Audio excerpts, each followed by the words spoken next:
बहुतांश वेळा आपण काय करतो की सर्दीचा त्रास झाला की रुग्ण दुर्लक्ष करतात की सर्दी आहे, आज बरी होईल, उद्या बरी होईल, परवा बरी होईल. सर्दीकडे जर दुर्लक्ष झालं तर त्याचं रूपांतर जीर्ण प्रतिशयामध्ये होतं की ज्याला आपण जुनाट सर्दी म्हणतो.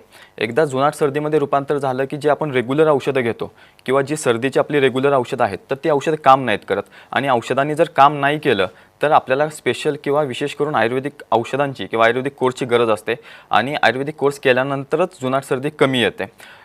ज्यावेळेस आपल्याला जुनाट सर्दी चालू होते तर त्या रुग्णांची नाक ओलसर राहणं, नाकामध्ये शिंका येणं, त्यानंतर धुराशी किंवा मसाल्याच्या पदार्थाशी जर कुठल्याही पद्धतीचा संबंध आला तर शिंका खूप जास्त प्रमाणामध्ये यायला चालू होतं. बऱ्याच वेळेला नाक शिंकरल्यानंतर त्याच्यामधून रक्तसुद्धा पडतं.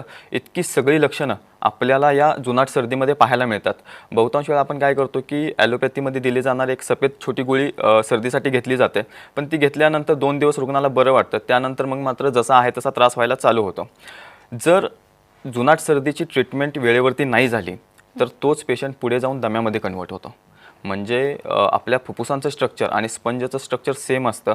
पोस्टेरियर सायनस नावाचा एक प्रकार असतो. जशी सर्दी आपल्याला पुढच्या बाजूनं नाकामध्ये दिसते तशी बरीचशी सर्दी आपल्या छातीमध्ये आणि पोटामध्ये जात असते. जी सर्दी पोटामध्ये जाते तर ती भूक मारायचं काम करते, बऱ्याच वेळेला ती संडास वाटे बाहेर पडते. पण जी छातीमध्ये साठून राहते, जी छातीमध्ये जाते ती मात्र तशीच साठून राहते. म्हणजे समजा फुफ्फुसामध्ये छोटे छोटे छिद्र असतात, त्याच पद्धतीने स्पंजमध्ये सुद्धा छोटे छोटे छिद्र असतात.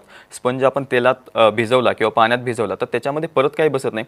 सेम त्याच पद्धतीनं जर आपण फुफ्फुसामध्ये कापाचे बलगम जर साठले तर त्याच्यामध्ये परत ज्यावेळेस आपण ऑक्सिजन घेतो तर तो ऑक्सिजन बसत नाही. ऑक्सिजन नाही बसला की तोच ऑक्सिजन तेवढ्याच वेगानं बाहेर फेकला जातो.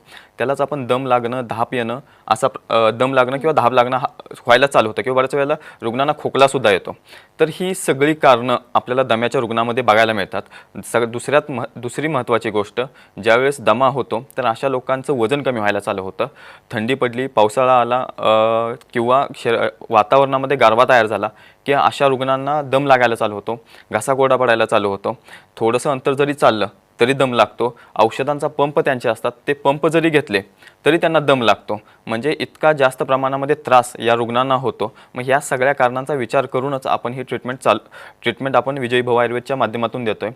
बऱ्याच वेळेला 16 वर्षाच्या आतील जी मुलं असतात की लहान मुलांच्यामध्ये बालदमा आपल्याला पाहायला मिळतो. आईला, वडिलांना, आजी आजोबांना जर दमा असेल अशा पालकांच्या मुलांना दमा व्हायला चालू होऊन जातो आणि एकदा दमा व्हायला चालू झाला की मग मात्र डॉक्टर सांगतात की जसं जसं वय वाढेल तसा तसा दमा कमी होईल. पण बऱ्याच वेळेला असं होतं की त्या रुग्णांचा दमा कमी होत नाही, त्या रुग्णांना तसाच त्रास होत राहतो. अगदी सर, खूपच सोप्या पद्धतीत तुम्ही सांगितलं की सर्दी आणि दम्यात किती